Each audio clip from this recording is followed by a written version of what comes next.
This is Hi everyone, this is Lorillia Brown-Phillips, and today I am actually doing a webinar with a very good colleague of mine, someone I really respect in the credit repair industry. And so, like I've mentioned to a lot of you all, I'm going to be doing these either hangouts where I'm inviting individuals, or I'll be doing live calls, and it's for our 90-day challenge to rebuild your credit, eliminate debt, and get your, finances in order. So what I'm going to do is I want to introduce you to my guest. My guest is Mr. Mark Claiborne. He is a best-selling Amazon author. He is the author of Hidden Credit Repair Secrets, and it's such a pleasure to have him to join me, on this webinar right before the Christmas holiday. So I am going to welcome you, Mark. How you doing today? Very good, very good, and thank you for bringing me on again, Loria. Appreciate that. And you? I'm doing great. So you know what? This is not going to be a long call for those who are watching. If you're watching the replay, like I said, this is not going to be long. Because what we're going to do is we're going to get right into it. Because, like I said, I'm doing this 90-day challenge. But one of the things that I always get, Mark, and this is what I want to have you to help some of those who will be watching it today. One of the biggest things is about increasing the credit score. How is it done? Can it really be done? And I thought maybe you can give some tips, about that, because we're going into the new year, and two of the biggest resolutions that people always have is they either want to lose weight or they want to rebuild their credit. And so, of course, we're not talking about losing weight today. We're talking about credit. So, Mark, the question is, what should a person do before they even get started on the road to increasing their credit score? So the first thing that I always teach my customers through the book and through my credit repair services is that the customer has to educate themselves on the process of raising their credit score. And if they don't educate themselves on the process of raising their credit score, just like anything else, nothing will ever happen. Okay? So we'll talk about different steps that someone can take who has damaged credit to raise their credit scores, and you can intervene at any time, and we can talk about each element. Now, as you know, the FICO score is made up of 5 elements, okay? And when someone is looking at their credit score, they have their credit report in their hand, and they have their score over here, they have to think about how these 5 elements work into the credit score, because that's what MyFICO is built on. It's built on the 5 elements. MyFICO.com is the leader, it's a creator of the credit score. Let me just tell you this really quick, Loria, before we go on. A lot of Okay. people misunderstand the difference between a MyFICO credit score and a FACO credit score. Do you know the difference? Yes, I do. Yeah. Okay. So when you go online, you look at some of these online consumer providers who offer credit scores. I'm not going to say any names, but there's hundreds of them online that offer credit scores. They're not truly offering the true FICO score. They're offering what we call a FACO score. The FACO score is a consumer score that gives you an ideal of what your score is. Okay, but it's not the true score that the banks use, the car dealers use, the credit card companies use to pull your credit score. So if you want a true credit score, you have to go to myfico.com. It's costly. It's about $20 per score, but that's where you want to start off first. So that's number one. You want to start off there first to get your true credit scores. Okay, now that we passed that, so let's just talk about the 5 elements that represent the credit score and how a person can improve it, right? So they have the credit report in hand. The first part is payment history. Now, payment history represents 35% of the overall credit score. Most consumers that I see in my credit repair practice, they have multiple late payments, collection accounts, charge-offs, this sort of thing. Because late payments, because 35% represent the credit score, so then we know now that all the derogatory items that these customers have had in the past are killing that 35%, right? So if you've been very derogatory in the past years or even more recent, then that 35% is automatically gone. Okay? So what is the fix? How do you fix this, Mark? What is the fix? Well, the number one thing is education. So you can try to work on removing those inaccurate items from your credit report so you can get back that 35%. You can do that a couple ways. You can do that by yourself, by educating yourself on how to do it, sending out dispute letters, this sort of thing to the credit bureaus, right? You can get a software that can help you do this, that has the pre-templated letters already formatted to help you remove those inaccurate derogatory items, okay? Or you can hire a professional, someone has a skilled eye to know which derogatory items are affecting your credit score. So there's three things that you can do to tackle those derogatory, inaccurate information that represents 35% of the overall credit score. You have any questions, any comments on that one? Yeah. The question that I have is that, with me being, an educator in this space too, but I know we all have our own strategies on, ways that we can educate the public on increasing the credit score. Now, I know I usually tell people, and that's a good resource because I never thought about going to, I think you said my FICO to get the actual credit score, knew the difference between FICO and FACO. But one thing that I educate people on is getting their credit score actually from the credit reporting agencies, paying the fee, which is less than I know what you had mentioned that my FICO may charge. Now, is that a recommended method if a person may be a little educated on, this process and say, hey, Mark, you know what, I know you recommended that source, but could I go exactly to the credit reporting agencies and pay my fee there as well? Yes, but again, the credit bureaus are not using the MyFICO score. Okay. Okay. If you want the MyFICO score, the credit bureaus do have a license with MyFICO, but you only can pull it from MyFICO. The credit bureaus, they have their own credit scoring model. So if you go directly to them, they're not going to sell you a MyFICO. No, Okay, they're not. doesn't make any sense. It's not good business sense for the credit bureau. So that's why you can only get the true FICO scores from MyFICO. Okay, and and another thing that I want to talk about, it's not widely discussed. It was a big talk a few years ago, but I don't think it's really making a big impact like they thought. They thought that, oh, this was going to change the whole landscape of the Fair Isaacs scoring model, and that's the Vantage score. What is your take on Vantage score, and do you feel like that is going to replace the Fair Isaac scoring model? No, no, I don't. I think that it's a competitor to MyFICO, just like anything else. Google is the dominant, and Yahoo and Bing is trying to compete with them, but they just can't do it, right? Because everybody is so used to using Google.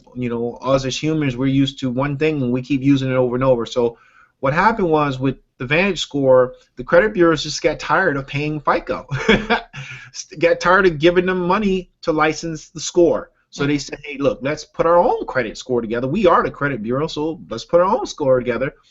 So most banks and lenders, they're not bracing the Vantage score just like they're doing the FICO score because their systems are built and integrated with the MyFICO. I think in time, as banks convert over to a Vantage score, I think the banks will have options.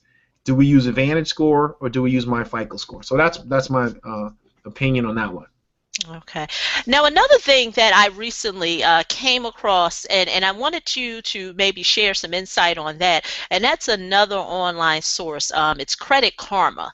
How, should I say, impactful or truthful Credit Karma is for a person who may want to start there as well. Again, like I said, I don't know a whole lot about Credit Karma. I know that they offer credit scores. But again, those credit scores are consumer scores. Okay? If they're not if they're not my FICO scores, then again they are consumer scores. These scores can be 10 points higher than my FICO or they can be 10 to 20 points lower than my FICO. So me personally, I don't use online provider scores because you go into a car dealership thinking that your score is 680, and the car dealer tells you that your score is 640 or even 540. Exactly. So again, the online providers, they're plus scores. They're not true FICO scores. So if I'm going to try to buy something, I would, spit out the $60 to get to my FICO. If you just want to kind of know where you are, maybe, then yes, go ahead and get the free consumer scores. But Lorillia, what I wanted to quickly finish the 5 elements Yeah. that make up the credit score. So we talked about payment history, which is 35%. Now we're going to talk about your balances, revolving accounts in particular. So the balances represents 30% of your overall credit score. And what I mean by your balances, meaning if you have a credit card, you have a credit limit of $1,000, but you max that out all the way to $958. So if you take that credit card and you spend $958 of that credit card, it's going to drop your credit score tremendously. And that only means if you even have one credit card. Mm-hmm. So FICO says we give you 30% of your overall credit score for your balances. So if you want to boost in your credit score, let's talk about one. Remove the inaccurate information from your credit report. That gives you back what? That gives you your 35% back. Mm-hmm. Then if you got revolving accounts, credit cards, not installment loans, but credit cards, because the reason why revolving accounts are so important is because the money revolves. The money recycles. You pay it, it comes back. You pay it, it comes back. Installment loans is not like that. It's attached to collateral. So you pay it and then that's it. You don't make any more payments. So FICO doesn't focus so heavily on installment loans. They give more points to revolving accounts because you're making payments every month and it shows that you're a good payer over time. So if you want to see a quick boost in your credit score, you got 4 credit cards with high balances. Pay those balances down to at least 30% if you can afford it. I say pay them down to 1%, but if you can get them down to 30%, your score can jump by 20 to 30 points. So that's the second element. You can always jump in, Lorillia, as I'm moving through these 5 elements, but I wanted to get Yeah, through them. I just want to interject with that because that really builds on what I discussed with some of the listeners on a call that I did Monday, and I mentioned to them in my book that I break out current, past due, charged off debts, and that was what you were talking about when you were saying about reducing the balance. So I told individuals that when you're examining your credit report, look at that, which debts, credit cards that you have that are current. And like Mark said, if you have something that is current, your goal is to reduce the balance, because, like he said, the utilization, your credit limit is 1,000, and you have it charged all the way up to 950. Doesn't look good. So that's why I would think that, Mark, that's why you were saying reduce those balances so your utilization wouldn't be so high. Is that correct? Yes, and I'm telling you that is the fastest way. If you can clear up some of those derogatory items, and then after you attack those, you go after those balances. That's the fastest way to see a tremendous boost in your credit score. I mean, that's one of the quickest ways. The third element of the FICO score is payment length.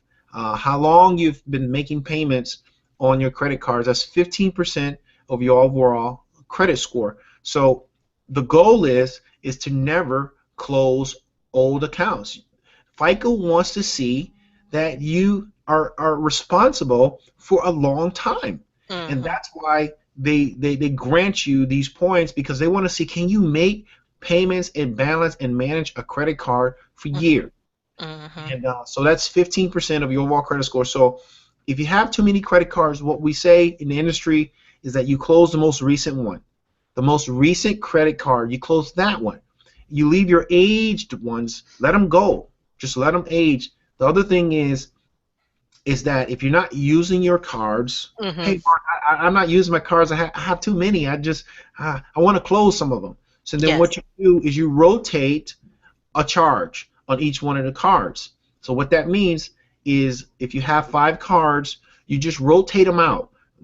Month one, you make a payment, a charge on that one. Month two, you make a charge on that one. Month three, like that, to prevent the credit card companies from closing your credit cards. And if they close the age account, you're going to see a drop in your credit score.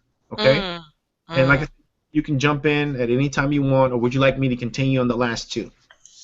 Yeah, we're gonna get there, but that's something to really consider because I know a lot of people have asked that question that, I never closed my credit card and the lender closed it for me. And I like the way you explain the way you can rotate that because I know throughout my years with building my credit history, you're right. I mean, there were some credit cards, especially those department store cards that I just wasn't using because once I understood, interest rates and the exorbitant interest rate, percentages on those store cards, I just stopped using it. But like you mentioned, what happens is they will close the card. So that is a great strategy. I like how you explain that the revolving door, so you can keep those aged accounts. But you can continue. Yeah, so then the fourth element of the FICO score is a mixture of credit. Here in my credit repair business that we run here, we see a lot of credit reports every single day, Loria. So, I know credit reports well because I'm looking at them from different people, different customers that I see. So the thing is what I see some customers who have only revolving accounts. They have 10 to 15 credit cards, Mm, but no real estate, no mortgages, no retail store cards, no gas cards, no personal loans, no student loans. So what FICO says is that we want to see if you can manage different type of credit. We want to mm, see if you can manage a $500 payment mm-hmm, versus a $20 payment or even a $100 payment. And that's what they mean by mixture of credit. So when you're trying to build a healthy credit score for the long term, you want to make sure that if you don't have an installment loan, like a car loan or anything like that, you can try to apply for a personal loan. You can go to a furniture store and take out a furniture loan to get that installment loan, mm, okay, to give you those points. So you want to have, ideally, you want a home on your credit report, ideally. That's why they have the real estate section on the credit report. So ideally, you want a real estate, some sort of mortgage, a personal loan. It could be a student loan, a car loan, anything like that. Credit cards, not too many. About 4 is good enough. You want them coming from major banks, Wells Fargo, Bank of America. It does make a difference. Major banks versus secured cards, it does make a difference. FICO knows. They know that major banks, those are unsecured cards versus secured cards. They know you're getting a secured card because of two things. One, you're trying to rebuild credit, or two, you don't have any. Okay? mm-hmm, So they mm-hmm. place weight differently on the two credit cards. So you want a maximum of 4 major bank cards. If you need to get a secured card, no problem. Try to get a retail store card and maybe a gas card to try to mix it up. And just keep managing that credit over time. Okay? And that'll give you the best rating. So, one thing that you mentioned, I'm glad you mentioned that with the unsecured secured. I think that is, a great way for a person who is in that rebuilding stage because the secured, you can go to, like you said, those major retail banks, the Wells Fargo's, the Bank of America's, and do the secured card. The thing is that you are using your own money. Right. So people need to understand that. But the thing is that this is where a lot of people hiccup. Just because you use your own money, you still are responsible to pay it on time because your goal is to increase your score. So don't think, oh, it's my money and I funded it and I'll pay it when I want. You're defeating the purpose. So yeah, okay. So so the last element of the FICO score is new credit, new inquiries, and a lot of people get confused on the inquiry thing. So let me clear that up right now. If you're trying to if you're trying to rebuild your credit, if you're trying to fix your credit, do not apply for any new credit. Do not, because if you don't have a credit score, a FICO credit score of 650 and above, you're not going to get approved. Period. So, and we know that already. There's so much data. All these credit card companies run on the same system somehow. They're using their same system, and they have these scores at 650 and above. So if you think, oh, let me just go ahead and apply, no, you're going to get declined because your credit score is not there, period. So my FICO says that new credit, new inquiries represents 10% of your overall credit score. What does that mean? You go somewhere, you apply for credit. You go to Walmart, JCPenney's, anywhere, gas card, that's what we call a hard pull. A hard pull means that creditor pulled your credit report and looked at your credit report to determine whether they want to grant you credit or not. Okay? That's a hard pull. Now you yourself going online, right, looking at your credit report is called a soft pull. So that does not affect your credit score at all. Mortgage lenders pulling your credit report is a hard pull if, within the 30-day span. Okay, it's a hard pull, so it will drop your credit score a couple of points. Nobody really knows how many points that a hard pull will drop your credit score. But if you're trying to rebuild your credit or fix your credit, you shouldn't be applying for new credit at all anyways, because one, you're going to get decline. Two, you're going to get a hard inquiry. Every time you get a hard inquiry, it dips your score a little bit. Now, let me help you explain how long a hard inquiry affects your credit score. It only affects your credit score for 12 months. After 12 months, it drops out of the algorithm of calculating your credit score. So it will stay on your credit report for 2 years, but it only affects your score for 12 months. Okay? And that's a lot of good information, and that's why I wanted to have Mark on this hangout, because as you mentioned, as I hope the viewers see, Mark is he's very thorough and very methodical with repairing your credit, and so the big thing that I want people to understand with this hangout is that, like you mentioned, education. And what Mark has explained to you is what he's in the business of doing, and he's going to talk more about that. But he actually provides resources to educate you, on the whole process of what he talked about. But the part that I want to kind of sum everything up with is, Mark, should I pay someone to do it for me? And if I do pay, what should I look for? Because I know people have said they've gotten their credit repair and the person ripped them off, or they didn't do what they say. What can a person look for to say, okay, this person is someone that I could possibly give my money to and they're going to do the job? Okay, that's a good question. So let's start off with the first one. Should you pay someone to do it, or should you do it yourself? Well, that really depends on you.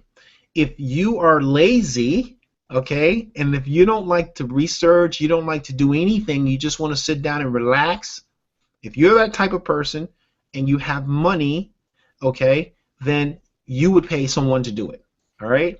But if you're an aggressive person, you're disciplined, you like to read a little bit, you organize, you're a go-getter, then I would say there's enough resources. For example, my book, Hidden Credit Repair Secrets, available on Amazon.com, or even my consumer version software that it's available at self-credit-repair-dispute-software.com. You can use both of those resources to do it on your own. Okay? But if you don't want to I don't want to deal with all that, I'd just rather pay someone else to do it, which a lot of people do. Because I know when I first started out, that's what I did. I didn't want to deal with all of that. Mm-hmm. So, or you can do what we call a hybrid. You can educate yourself, you can get the book, and you can pay someone to do it. At least you know what they're doing. Yes. At least you are educated on what they're doing, so you can have more intelligent conversations with the person over the phone about your own personal credit report. So the second question is, what do you look for in a credit repair company? Well, first of all, you got to be able to get the credit repair company on the phone, and you got to be able to talk to them like you're talking to me, Loria, Mm-hmm. about your personal situation. That's number one. So if they don't answer the phone, if it goes to voicemail, or there's no phone number on their website, then you know that that's not a good credit repair company. Secondly, you want to Google the person that runs the credit repair company. You want to check them out on the internet. You want to see if they're branded all over the internet. You put their name in, you put their company in, you want to see what comes up. Any bad reviews, any good reviews. You want to see if this person or this company has enough power or enough juice to work on your credit report, and so they're not a scam. Okay, and lastly, I don't want to really say that they have to be bonded by their state, because some states doesn't require a credit repair company to be bonded. So checking to see if they're bonded, that's good. That's a good thing, but that's not the contributing factor on whether you should go with a credit repair company. But let me tell you the number one thing that you should look out for when you're looking for a credit repair company. If you Google a credit repair company and you find nothing on the internet, I mean, they're not on LinkedIn, they're not on Facebook, they're not on Google Plus, they're not anywhere, no articles written, nothing, that's a bad sign. No videos, that's a bad sign of not a great credit repair company to work with, because if they're not visible throughout the internet, it's going to be very hard to work with them. And lastly, the number one thing you want to think about when you call a credit repair company on the phone, if they ask you for money up front before doing any work at all, hang up the phone, because the law says that credit repair companies cannot take money, right, up front before they perform any services. That includes credit analysis. That includes audits.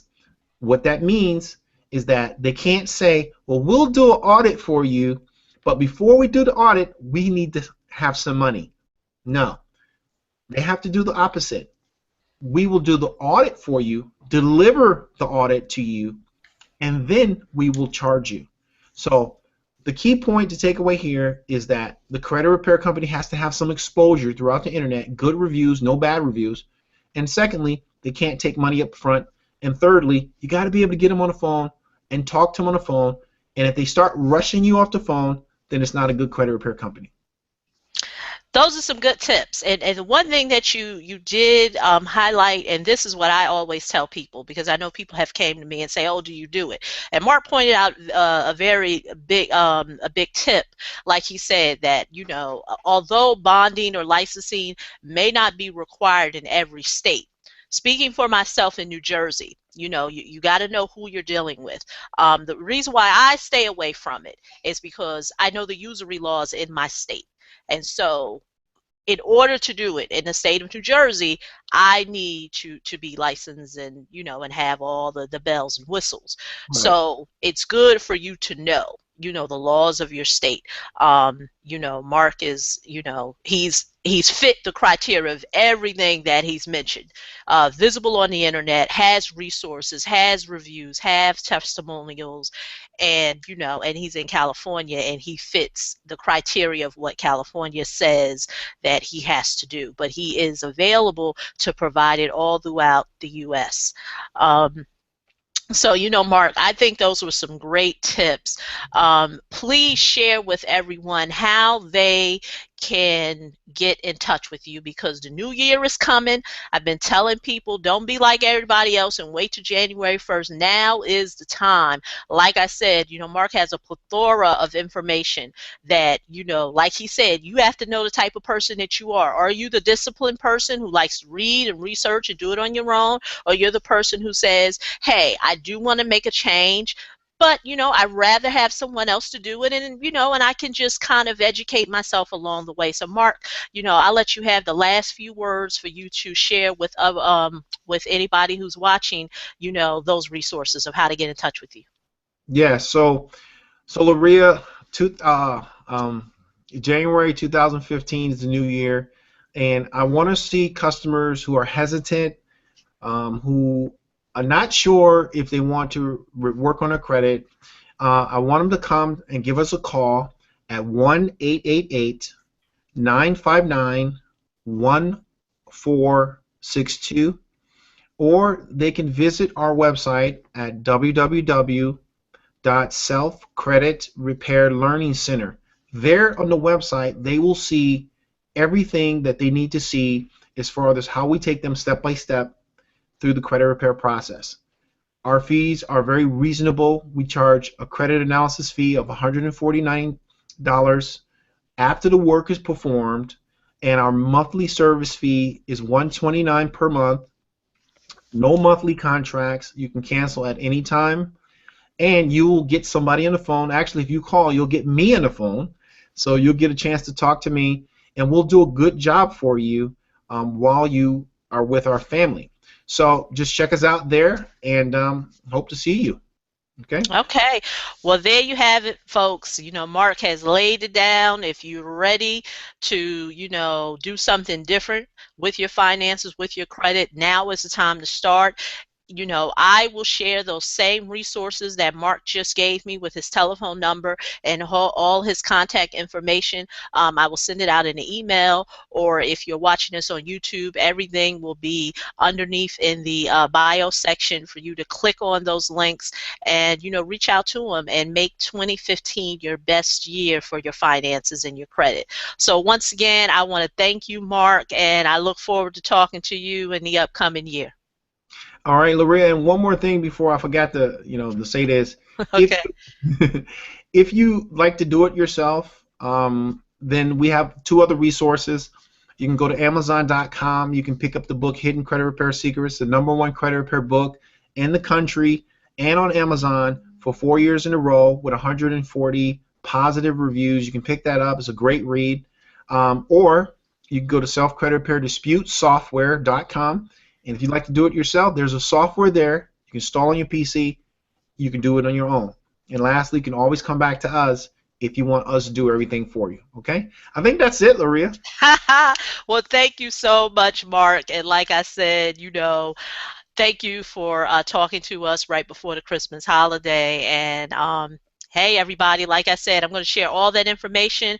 Like I said, whether you're watching on YouTube, you're getting it by email, all those links will be there, from his book to his self credit repair, do it yourself, to you hiring his business and himself to do it for you. So once again, thank you, Mark, and let's have a great day. So Okay? thank you. Good night. Thank you. Bye-bye.